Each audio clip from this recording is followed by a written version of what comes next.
Concerns are growing about a potential war between India and Pakistan.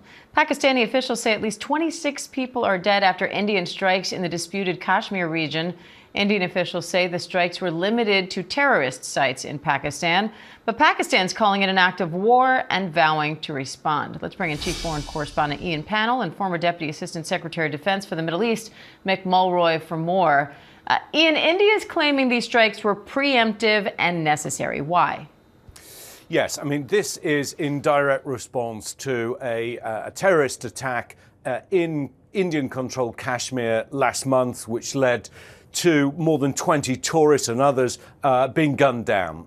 It was a hideous event, and there was a lot of pressure on India to respond. Of course, the background context is of a long-running dispute over control of Kashmir.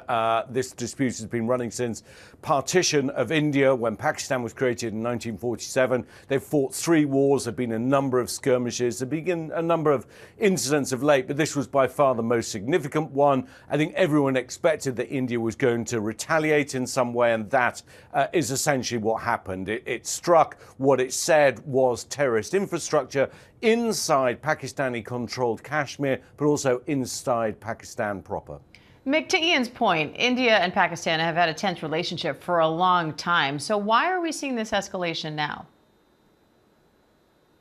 So, Diane, this has been one of the most concerning for the intelligence community of these conflicts, because there is one side, Pakistan, who is vastly outnumbered militarily by India, yet both sides have nuclear weapons. So the chance of a nuclear weapon being used here, although I would still say it's very slim, is higher than other locations. And because this is going to escalate, it looks like Pakistan is going to respond to the attacks Ian was just talking about.